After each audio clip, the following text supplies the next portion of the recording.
a second. So you're telling me that if I'm a white content creator and I have over 10,000 followers, you're asking me to take a break for the summer to not create any more content? Yeah, I mean, pretty easy, right? You can still engage with our content on the app, and better yet, your channel does not have to stay inactive. How would it not stay inactive if I'm not allowed to post? Pretty easy. You can ask several Black, Indigenous, and other people of color to take over your account during the next 2 months. But what if my followers don't like that? I mean, they're used to me. And I guess you're probably not the anti-racist and ally that you think you are, and you should maybe evaluate the type of community that you're building. Alright guys, so one of my favorite stories, or my favorite type of stories to cover on this channel, is stories about woke on woke conflict, okay? That seems to occur because, again, you can never be woke enough, and there's a race to the bottom in terms of victimhood on the left, okay? And the people that seem to suffer the most, okay, from this race to the bottom in regards to victimhood are those who happen to be white, okay? Because white people apparently are at the top of the privilege totem pole, okay? And because of that, if you are a white liberal or a white progressive or a so-called white ally, you can never be good enough. You can never be woke enough, okay? There will always be resentment towards you because, again, you're white, right? You're at the top of the privilege totem pole. And this story right here highlights that as a Asian TikToker started what is called a 10K summer challenge, in which she basically demanded that white allies stop posting on TikTok for the whole summer, right, until the first day of fall, so that so-called people of color and BIPOC people can get more attention, right? They can get their content out more, and in order to do that, white people must take a step back and let them lead the way, right? So without further ado, let's go ahead and play this TikTok. If you're a white liberal leftist or consider yourself to be a white ally, I have a challenge for you. Don't create any more content on TikTok until September 22nd. And honestly, you deserve a break because every day is a white person day and y'all must be exhausted. So while you sit back, listen, learn, and truly decenter yourself, Black, Indigenous, and other people of color, we got it from here. Please, though, continue to like, comment, and share our content because y'all are always talking about how you want to support us and create equity. But the truth that so many of y'all are unwilling to accept is that you do not want Black, Indigenous, and other people of color to lead and pave the way, because what would we do without your perspective, your voice, your commentary, your education? We would thrive. Wow, incredible, right? Absolutely incredible for multiple reasons, okay? The first one I want to talk about here is that this woman appears to be Asian, okay? She appears to be Asian, and for whatever reason, you know, she's against white people being able to have a voice, right? They need to sit down and be quiet and let so-called people like her, or so-called people of color like her, lead the way. I got a few issues. First and foremost, I thought Asian folks were supposed to be lumped in with the whites, right?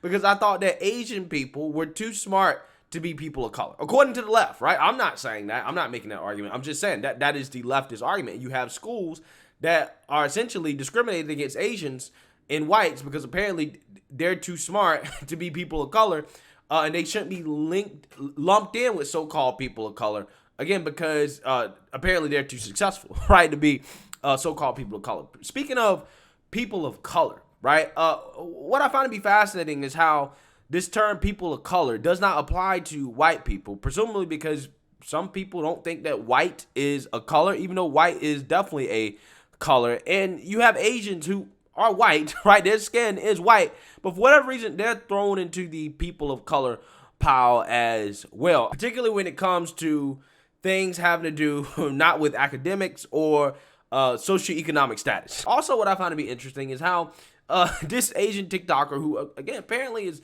really against white people being able to speak out, she seems to not really be very fond of white people having a voice and stuff like that. I guarantee you she's the type of person that would have a problem with so-called cultural appropriation. However, she's dyed her hair blonde like a white person, right? Essentially looks like a stereotypical white teenage girl, right? Again, I find it amazing how that works, how some of these race crusaders that, you know, seem to be so against white people, they always seem to want to dress and appropriate what, I mean, I would deem to be white characteristics, right, in terms of hair color and things like that. So, yeah, again, I find that to be absolutely fascinating. And some of the people on the left, right, some of the white liberals, apparently they was cool with being told to shut up and be quiet, and decided to do it even at the expense of their own businesses. Okay, when I first heard about this a couple days ago, I was like, I can't do it. 100% of the traffic on ladybomb.com comes from TikTok. This is my livelihood. Not only that, but my birthday is September 21st, and I don't really have anybody left in real life, so there's like a real possibility I might have to have no one say happy birthday to me this year. And honestly, that is like utterly terrifying. So I'm gonna do it. Having a couple days to think about how important TikTok has been to me means that I can't ignore how messed up it is that this platform is racist and that BIPOC creators are not having an opportunity to experience what I'm experiencing. Stay with me here. Okay, so we don't know each other, but I like your idea. It made my heart drop out of my ass at first because it's not sustainable for me to not make content. My business is very much rooted in TikTok. But I was on a live talking about it and I remembered, you do what you can, when you can, for who you can. So I'm gonna. And I know you were catching some heat about intersectionality, but trust me, I tick a lot of boxes. So here we go! I'm gonna make a big button on my website for BIPOC creators to sign up. Anybody who wants to participate in this. And then there's some creators that had an issue with her calling for them to shut up and be quiet and to let so-called people of color lead, as she faced major backlash for her comment. And I have over 10,000 followers. You're asking me to take a break? So since TikTok decided to take down my first video, I'll do it again. So let me get this straight. You said every white content creator over 10K followers should stop posting for the summer. Who are you to say who should post and who should not post? Honestly, that's a little racist for you to come out there and just single out white people. And just because you said that, well, I'm going to post more than I ever have posted this summer. I'm going to post almost every day now. Normally I don't.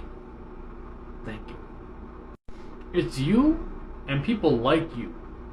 You're all the reasons why there's so much division in this country. Because you made it personal when you said white people over 10K. You could have said, hey, it's the summer of enjoy everybody's content. From white, black, Hispanic, Asian. Go out there and enjoy everybody's content. But hey, keep in mind, look for those small content creators. But no. You had to make it personal. And a little racist. Two things about this.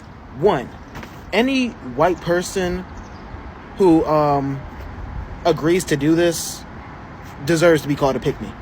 Because as somebody who basically tries to talk on the hypocrisy in the black community, defending white people most of the time, I'm not going to prove myself to white people that I love them too. I'm going to just not be racist. So if you're a white savior that's really going to do this just to prove that you're an ally, you deserve to be called a pick-me, putting your platform at risk.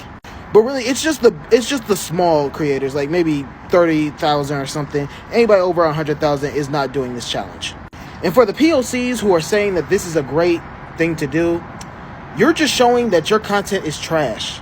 As a black man who gets over 100,000 followers in almost every account he makes, because I get banned like most of the time on this account, but get 100,000 before I get banned, to sit here and just tell the white man to take a hiatus so black people can succeed on a app is disappointing.